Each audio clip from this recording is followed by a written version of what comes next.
Shalom. Shalom alaikum beshem hamasia. Salam sejahtera dalam nama Kristus. Saya mau bercerita sedikit tentang penginjilan di Jawa. Banyak sekali kita tinggal di Jawa Timur, tinggal di Jawa, tapi kita tidak tahu bagaimana sejarahnya Injil diberitakan di Jawa. Dan Anda jangan kaget kalau pernah saya katakan, penginjil-penginjil di Jawa seluruhnya adalah kiai. Sebelum para misionaris mampu untuk menjangkau orang Jawa bagi Kristus, banyak kiai-kiai Jawa yang berperan dalam penginjilan kepada orang awam. Dan itu tampak bukan teori yang panjang-panjang, bukan teori yang tinggi-tinggi, tetapi dengan kesederhanaan, dengan iman yang kuat. Dan dia menunjukkan kuasa Tuhan kepada orang-orang di sekitarnya. Maka kita mengenal siapa itu Kulen di Mojowarno, Ngoro. Siapakah itu Kiai Ibrahim Tunggul Wulung, yang menjadi Kristen karena dia bertapa di Gunung Kelut. Aneh kan? Orang bertapa ketemu Yesus. Kita mengenal Kiai Sadrah di Jawa Tengah, yang menjadi cikal bakal di gereja-gereja Jawa di Jawa Tengah. Banyak sekali yang kita melihat bahwa sebenarnya dulu penginjilan di sini itu hasilnya orang awam, bukan hasilnya Belanda. Nah, karena itu Yesus juga menekankan pada ayat selanjutnya, jangan kamu sekedar bangga karena kamu bisa mengusir setan, tapi lebih bangga karena lebih bersukacitalah engkau karena namamu sudah tercatat di surga. Amin. Yang penting bukan mengusir setan, tapi mengusir setan itu sekedar bukti bahwa nama kita sudah tercatat di surga. Karena kamu diberi kuasa untuk menginjak ular. Ular itu bukan ular sawah, itu bukan. Artinya ular naga yang besar, tapi bukan sinaga, karena sinaga orang Batak, lain lagi itu. Ular naga yang besar itu, yang melambangkan oknum Lucifer, oknum setan, sudah dikalahkan ketika Yesus disalibkan di Kalvari. Dan itu menjadi jaminan karya misi kita ke depan. Menjadi jaminan karya misi kita ke depan. Saya ingin menceritakan tentang kisah dari pertobatan Kiai Sadrah, Kiai Tunggul Wulung, dan kiai-kiai Jawa yang menjadi penginjil-penginjil pribumi yang sangat giat mengabarkan Injil. Pertama kali adalah Kiai Ibrahim Tunggul Wulung. Nama aslinya itu adalah Ngabdullah. Karena orang Jawa tidak bisa ngomong Abdullah. Ain itu tidak bisa. Abdullah, maka dipanggil Ngabdullah. Tidak bisa ngomong Umar Ngumar. Tidak bisa ngomong Ali Ngali. Maka si Ngabdullah ini lahir di Jepara. Di suatu daerah namanya Juwana sekarang ini. Juwono. Di sana dia kemudian punya masalah dengan Belanda.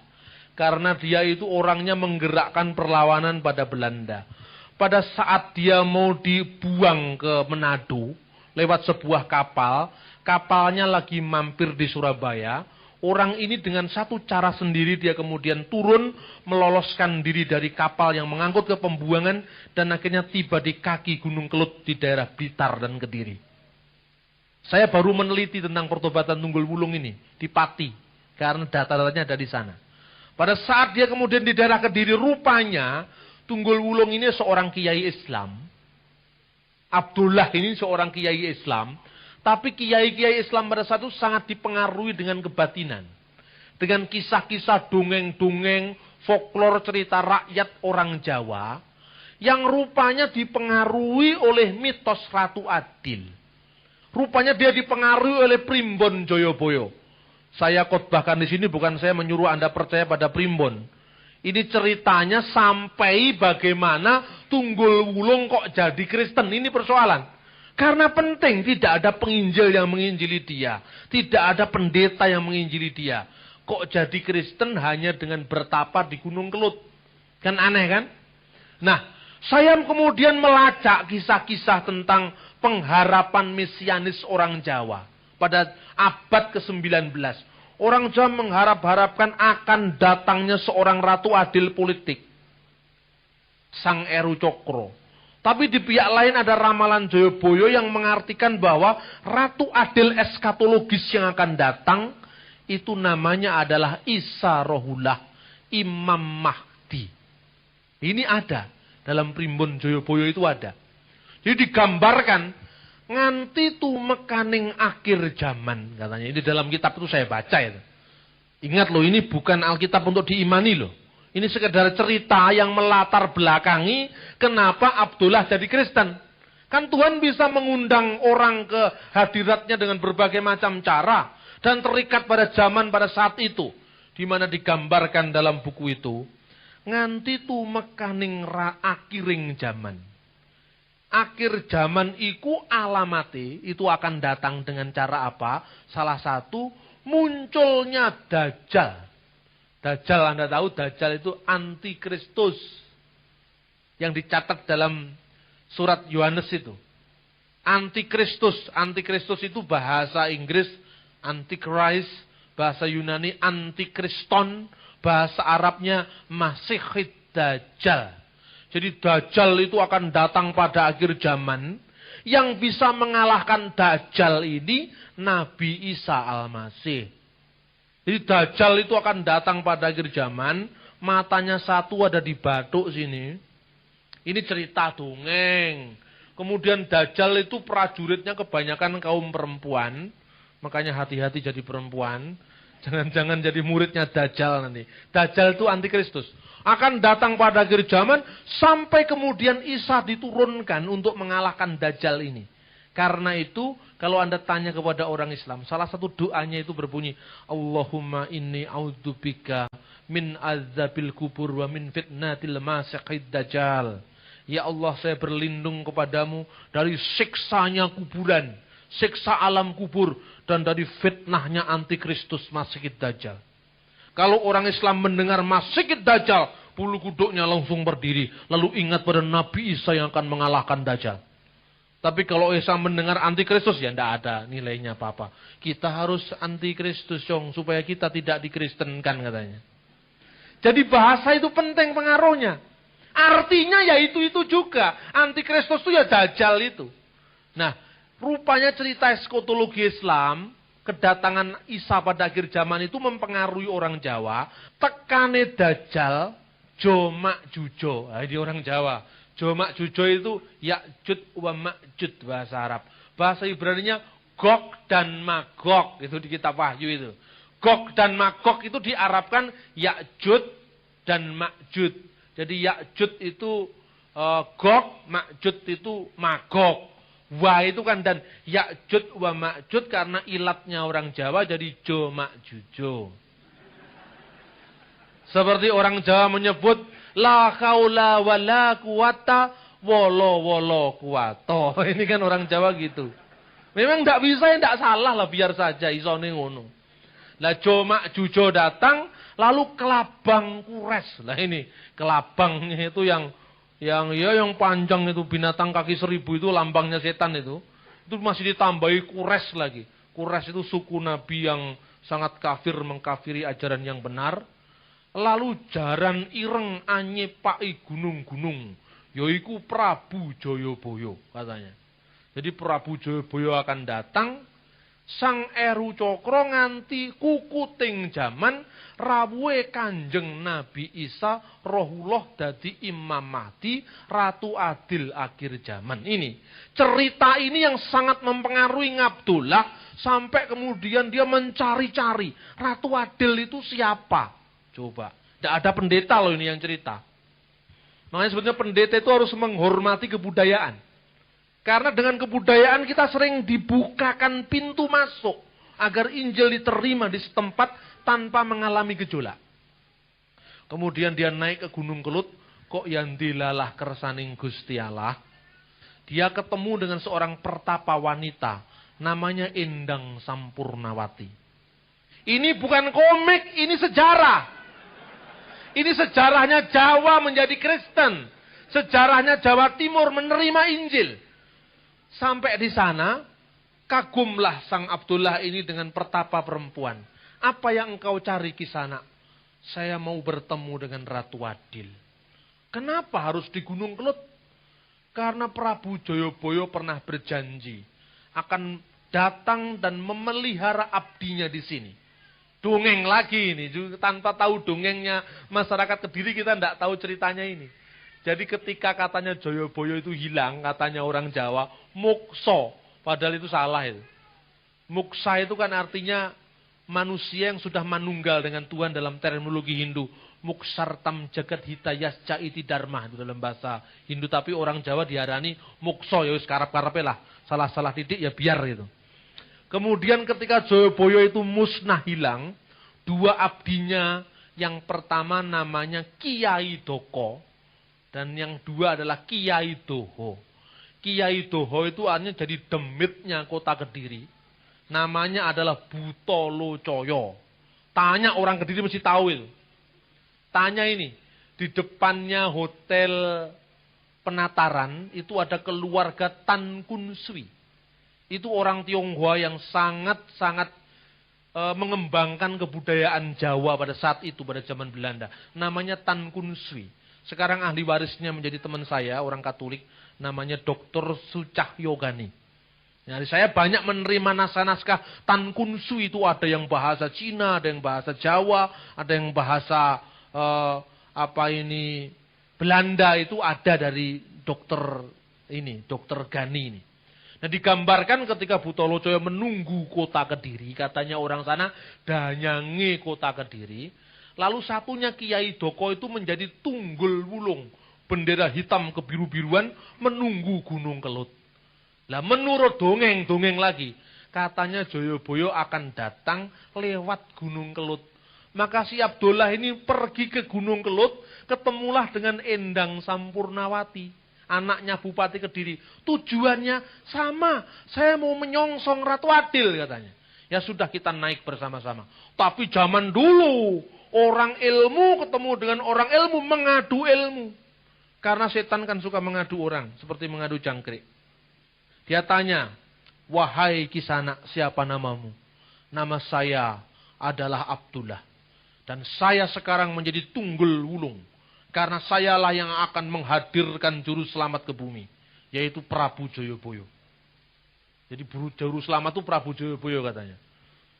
Tetapi itu bukan final katanya. Masih ada juru selamat yang lebih besar. Siapa dia?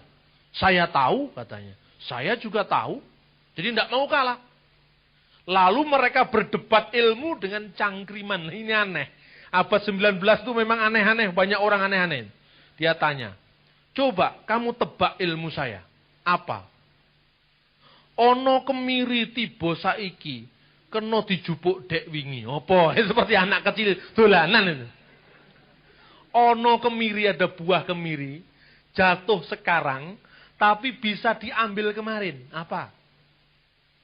Si Tunggul Wulung bisa jawab itu. Oh gampang katanya.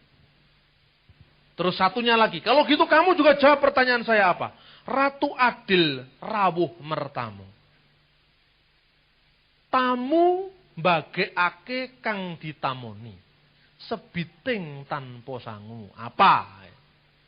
Tamu datang. Ya bertamu. Ratu Adil itu datang bertamu. Anehnya. Yang bertamu itu malah menyilahkan yang ditamui. Jadi bukan monggo-monggo itu bukan dari tuan rumahnya. Tapi justru Ratu Adil itu datang untuk menyilahkan pada tuan rumah. Dan satu catatan. Sepeser pun dia tanpa bekal. Siapa dia? Dua-duanya spontan menjawab. Kanjeng Nabi Isa Rohullah. Loh kok bisa? Diuraikan ilmunya.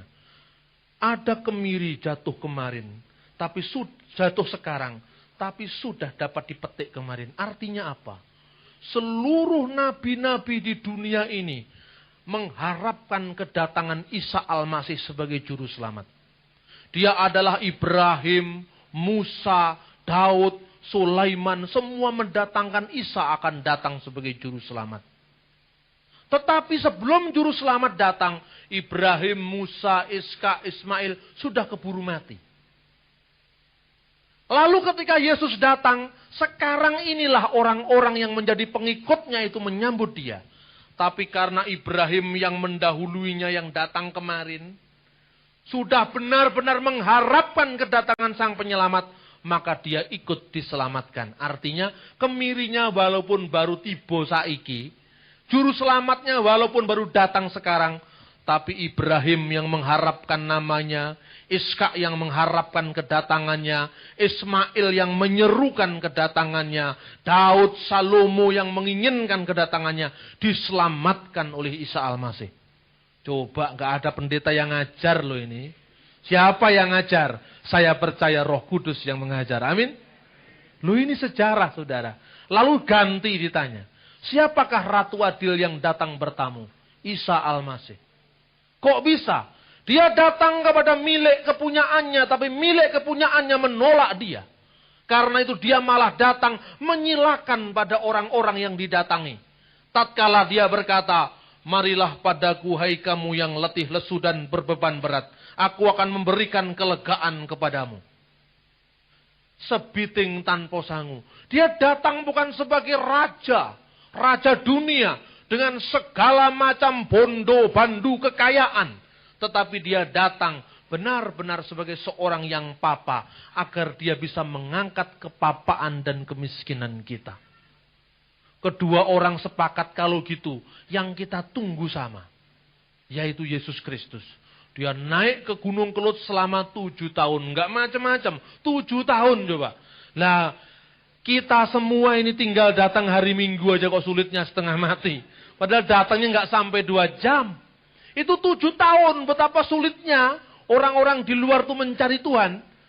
Lalu menurut ceritanya pendeta Jelesma, yang menjadi penginjil orang Belanda di Mojowarno, tahun 1848, ketika Gunung Kelut mau meletus, di bawah tikar semedi atau sembayangnya Abdullah, yang menamakan diri Tunggul Wulung tadi, ada 10 perintah Tuhan.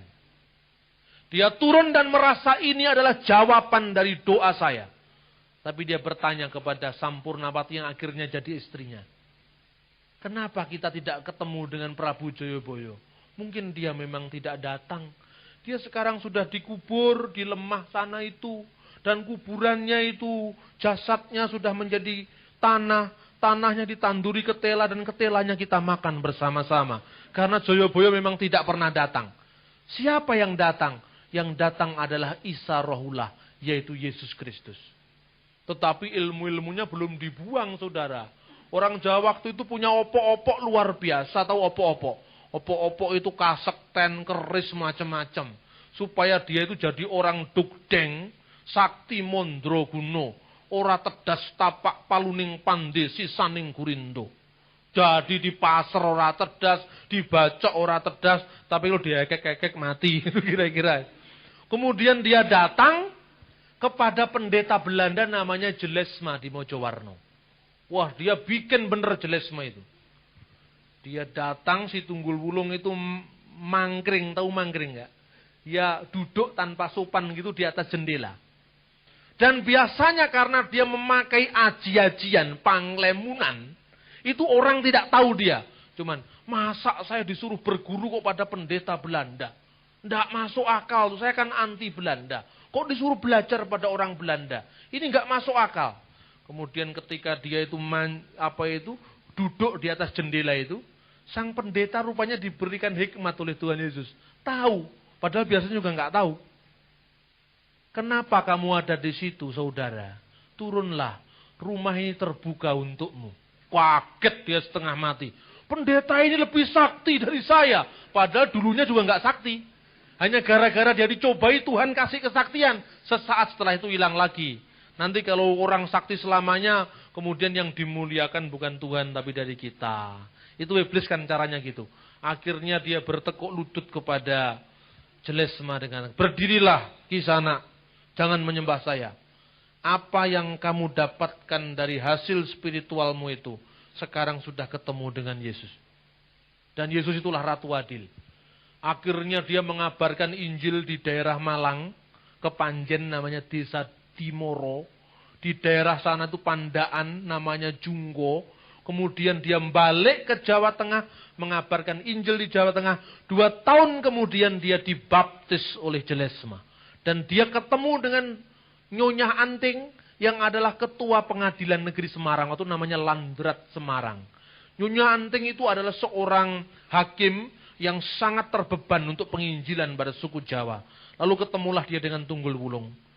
Saya memberimu Alkitab, terjemahan bahasa Jawa, hasil dari kerja Dr. Bruckner, seorang misi baptis di Semarang. Dari bacaan Alkitab itu ketemulah dengan Keluaran pasal 20, yang persis sama dengan yang dia terima dari tikar sembayangnya. Coba, kalau Roh Kudus sudah memanggil orang kan luar biasa, saudara. Amin. Roh Kudus itu luar biasa. Jadi kalau misalnya kita tidak mau bergerak, dia bisa bergerak sendiri.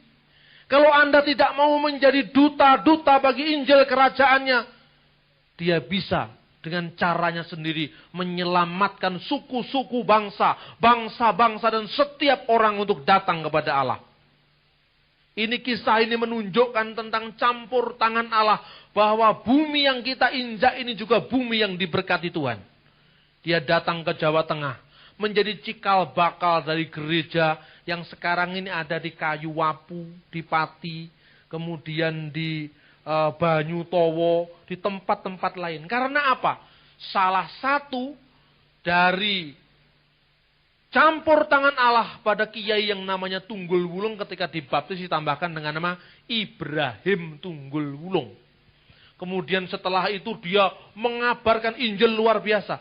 Sampai seorang misionaris Belanda, namanya Peter Jan, dia mengatakan, tidak pernah di antara misionaris bangsa kita yang mampu berjalan kaki selama 25 hari dari Jakarta Semarang bolak-balik kalau bukan Kiai Jawa ini.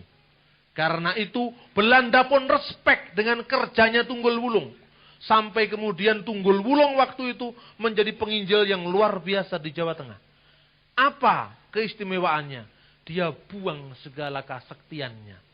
Dia buang jimat-jimatnya. Dia lepaskan ketergantungannya pada kuasa-kuasa jahat sebelumnya. Tatkala membabat hutan di daerah Bondo. Bondo itu di daerah Pati. Ini kalau saudara mau datang ke sana, saksi-saksi hidupnya masih ada. Tulisan-tulisannya masih ada. Dan ini sedang diteliti oleh seorang sarjana Belanda. Ini Dr. Hoekema. Dia menulis tentang teologi Protestan abad 19. Dia diteliti tentang bagaimana penginjilan di Jawa ini. Maka di sana di Bondo itu, tidak ada satu pun dari orang-orang di sekitarnya yang berani lewat hutan di situ.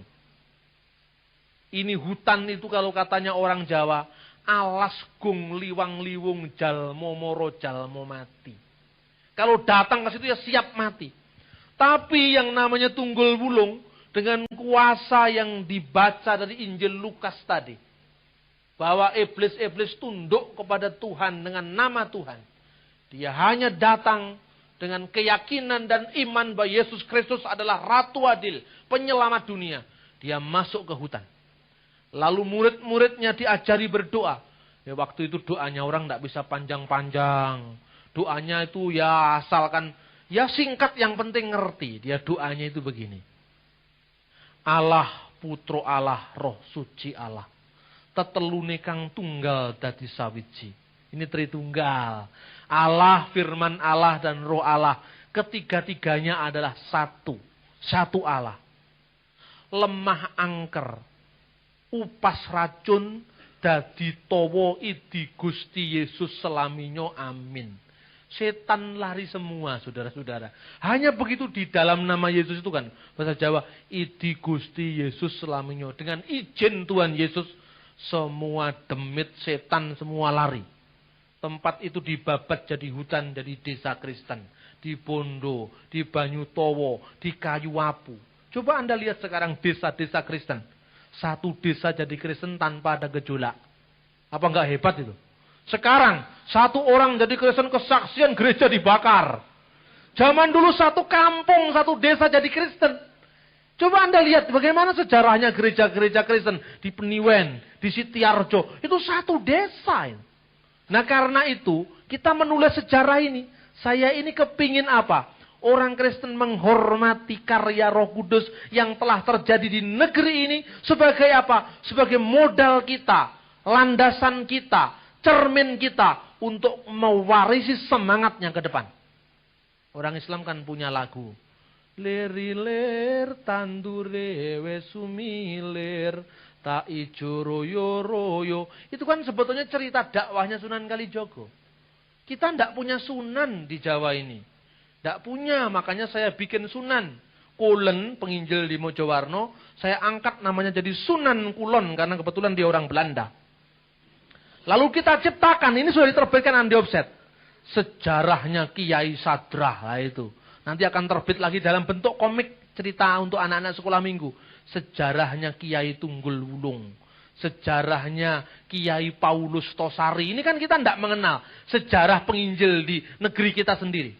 Kalau orang Batak punya Nomensen, orang Ambon punya Yosep Kam, maka orang Jawa juga punya rasul-rasul yang sebetulnya rasul-rasul lokal. Tunggul Wulung, Sadrah, Tosari, itu orang-orang lokal yang sebetulnya mereka dipakai Tuhan secara otodidak luar biasa. Nah, saudara-saudara yang terkasih dalam Tuhan, pertanyaan sekarang. Kenapa justru di Gunung Kelut Tunggul Wulung ketemu Yesus? Nah ini. Kok enggak di gereja ketemunya, kan aneh. Ke Gunung Kelut kok ketemu Yesus itu ini kamus teologi dari mana ini? Sekolah teologi mungkin nggak bisa jawab ini. Kenapa ke Gunung Kelut kok ketemu Yesus? Oh, ada cerita yang lebih tragis lagi. Seorang carik di Jawa Tengah. Carik itu sekretaris desa. Namanya Mas Karyo Dikromo. Nah, ini saya banyak data-data model begitu. Karena memang saya teliti. Mas Karyo Dikromo digambarkan seorang yang suka mencari ilmu-ilmu tua. Dia datang ke pantai selatan untuk minta restu Nyai Roro Kidul. Coba bayangkan, dia bertapa di pantai selatan. Tapi yang terjadi karena ketulusan hatinya, ada suara berkata, ono swaro tanpa rupa dumeling hetole enggal tangyo. Apa sing kok karepke wis teka. Golek ono bocah angon gawane sada lanang parane mengalor. Iku kang bakal nuduhake marang kowe dalan kang bener lan becik. Wahai anak, bangunlah. Carilah yang bernama Sang Gembala, yang senjatanya adalah sada lanang. Lah ini misionaris Belanda nggak bisa mengartikan sada lanang itu artinya apa. Itu perumpamaan orang Jawa. Ke daerah utara, karena daerahnya Kiai Sadrah itu. Di sanalah kamu akan ditunjukkan jalan yang benar. Kemudian dia datang kepada Kiai Sadrah. Rupanya Kiai Sadrah itu dulu juga lulusan pesantren di Jawa Timur. Ini menarik ceritanya seperti komik tapi fakta ini. Ketemu di Jawa Timur setelah dia tamat dari pesantren di Ponorogo. Dia disuruh berguru pada guru ilmu namanya Kiai Kurmen di Semarang. Kiai Kurmen dalam sebuah perdebatan terbuka telah dikalahkan oleh Tunggul Wulung. Ketika dia minta, Pak Kiai, saya mau jadi murid Anda. Tidak usah. Tidak usah. Karena saya sudah menjadi murid dari guru saya. Siapakah dia? Kiai Tunggul Wulung. Ilmu apa yang tuanku miliki? Ilmu Isa, katanya. Ilmu Isa itu tidak perlu sulit-sulit karena kita percaya dengan iman kita akan bisa masuk surga. Ilmunya Ratu Adil Isa Rohullah katanya. Coba, ini masuk akal apa enggak? Ke Segoro Kidul kok akhirnya jadi Kristen. Coba, ini gimana ini? Kamus teologinya Lutheran, Calvinis, Katolik nggak bisa jawab ini. Ke Segoro Kidul kok ketemunya Tuhan Yesus. Ke Gunung Kelut kok ketemunya Tuhan Yesus. Ternyata apa, saudara-saudara? Itu menunjukkan penguasa-penguasa sudah dikalahkan. Penguasa-penguasa udara sudah ditundukkan. Dan saat itu terbuka Injil Kerajaan Tuhan. Kenapa di Gunung Kelut? Karena di sana ada Tunggul Wulung yang menunggu kawahnya Gunung Kelut. Yang sangat menakuti orang Blitar dan sekitarnya. Walaupun saya sebagai orang Blitar tidak pernah takut. Di Kediri, Butolo Coyo menurut kepercayaan sangat menakutkan orang-orang Kediri. Segoro Kidul, ada Nyi Roro Kidul. Itulah yang oleh orang-orang karismatik disebut roh-roh teritorial. Jadi roh-roh teritorial itu ditundukkan oleh kuasa Yesus. Dan sejak itu Injil diberitakan. Maka setiap pintu-pintu rumah terbuka. Pintu-pintu hati terbuka. Dan setiap orang berlutut dan bertelut. Dan mengaku Yesus Kristus adalah Tuhan bagi kemuliaan Allah Bapa. Waduh. Ini ceritanya ini kok mirip komik tapi kok sungguhan. Ini kan tokoh sejarah, saudara. Artinya bahwa kita menyilahkan Roh Kudus bekerja dalam kita semua. Bahwa dia punya cara yang ajaib. Cara yang luar biasa. Bahkan Alkitab katakan, berbahagialah karena dia sudah memberikan ini kepada orang yang sederhana. Bukan kepada orang yang bijak. Diberikan kepada Tunggul Wulung, kepada Sadrah, orang-orang yang sederhana, bukan orang yang bijak. Berbahagialah orang yang melihat apa yang kamu lihat. Karena nabi-nabi pun gagal melihat ini. Raja-raja penguasa pun gagal melihat ini. Karena apa? Karena Mesias sudah datang. Penyelamat dunia sudah datang. Dan kekuasaannya atas langit dan bumi. Kekuasaannya adalah fid dunya wal akhirat. Kekuasaannya adalah di surga dan di bumi. Dan kekuasaannya menjamin karya pelayanan kita berhasil, berhasil, dan berhasil. Karena itu kita membaca kitab suci ini dengan takjub. Karena mujizat Allah luar biasa. Saya menginginkan orang-orang Kristen di Indonesia bersatu. Dan melupakan perbedaan-perbedaan kecil. Dan kita memiliki tugas yang jauh lebih besar. Yaitu mewartakan kerajaan Allah. Di tengah-tengah bangsa kita. Di tengah-tengah negeri kita. Di tengah masyarakat kita. Di tengah kota kita. Keluarga kita. Agar nama dia dipermuliakan untuk selama-lamanya. Amin. Kita berikan kemuliaan untuk Tuhan kita. Karena itu saudara-saudara. Iman Kristen benar-benar terakhir memberikan kita janji yang terbukti, bahkan 1000 kali terbukti dalam sejarah. Ada hal yang sangat sederhana, saudara-saudara. Islam, Jawa, itu kan sebetulnya kalau mau digali syarat dengan unsur Kristen. Satu saat ada orang yang sulit melahirkan anak. Ternyata di dalam salah satu doanya, doa-doa buku doa orang Islam itu loh. Itu ada kata-kata kalau ibu-ibu sulit melahirkan. Itu ada doanya. Dan doanya ada namanya Yesus. Nah ini bingung Anda. Bunyinya begini. Bismillahirrahmanirrahim. Hana walada Maryam wa Maryam walada Isa. Ukruj ayyuhal ma'uludu bi khudratil malikil ma'bud. Amin. Anak itu langsung cenger, lahir. Kok gampang sekali. Luar biasa ini. Itu doanya orang Islam, bukan doa Kristen. Kalau doa Kristen udah aneh. Itu doa orang Islam. Jadi bunyinya apa? Artinya. Dengan nama Allah yang Maha Pengasih dan Penyayang. Seperti ibunya Maryam melahirkan Maryam. Dan Maryam melahirkan Yesus. Keluarlah wahai jabang bayi. Katanya. Keluarlah atas kekuasaan dari raja yang wajib disembah. Lahir betul itu. Kaget loh. Ternyata doanya ada Yesusnya. Jadi sebetulnya yang Anda hadap itu bukan orang yang tidak mengenal Yesus. Tapi sudah mengenal dia. Tapi ya masih diembeli dengan kanan, kiri, yang macam-macam. Abdullah itu sudah mengenal Yesus. Tapi masih ada embel-embelnya. Plus Butolo Coyo, plus Tunggul Wulung, plus Nyi Roro Kidul gitu. Itu kan sama aja dengan orang Ambon. Elias Pikal. Kalau tinju dulu selalu ada kain merah. Saya tanya kenapa Pak Itua itu? Itu opok-opoknya katanya. Terus diinjili. Orang-orang yang model begitu diinjili. Cobalah Pak Itua pikir. Untuk apa semuanya itu? Ini beta tidak mantap kalau tidak ada ini katanya. Kemudian dia punya dalil. Kenapa? Kalau Tuhan Yesus ada di pihak kita. Plus pistol 1. Siapa lawan kita kan? Apa artinya pistol 1 itu?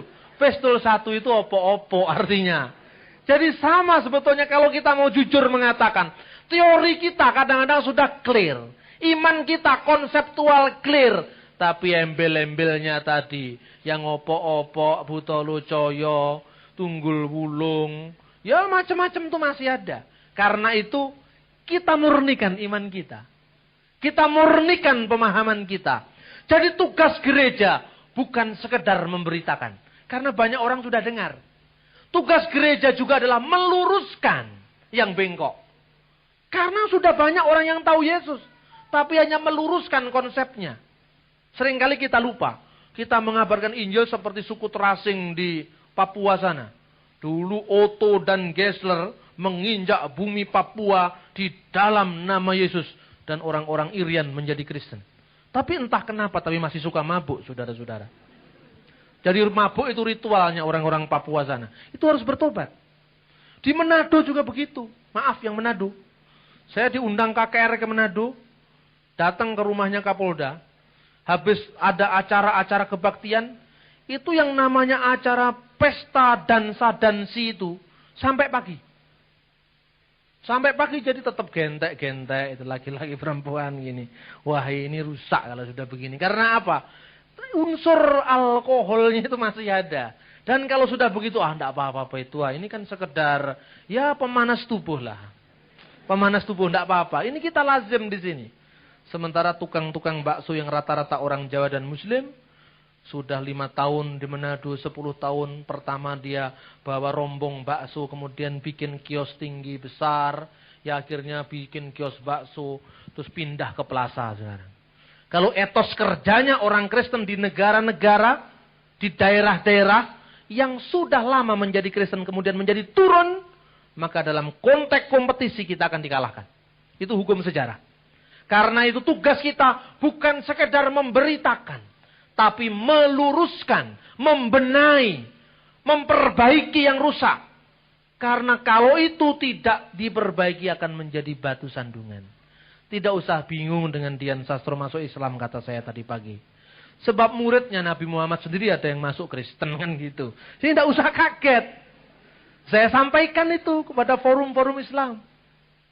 Saya sampaikan, lalu ada orang mengatakan, Pak, kok bisa aja mencari-cari yang aneh-aneh begitu. Ya memang ini perlu diteliti, supaya apa? Supaya jelas sumbernya itu dari mana. Saudara-saudara terkasih dalam Tuhan, firman Tuhan ini ya dan amin. Firman Tuhan ini bukan main-main. Firman Tuhan ini benar-benar kuasa yang mengubah, membarui, membangun setiap orang yang percaya kepadanya. Sehingga kuasa yang diberikan oleh Yesus melengkapi pelayanan hamba-hamba Tuhan. Itu adalah bukti nyata bahwa Roh Kudus hadir di tengah-tengah umatnya. Bahwa Yesus Kristus menyertai umatnya. Dan itu fakta sejarah. Tatkala gereja dianiaya sepanjang sejarah, saat itu pertumbuhan rohani besar-besaran akan lahir. Kalau Tuhan izinkan sebuah kejadian menimpa sebuah negeri, menimpa sebuah gereja, Tuhan izinkan gereja ini akan semakin diberkati Tuhan, semakin besar dan semakin memberkati orang-orang di sekelilingnya.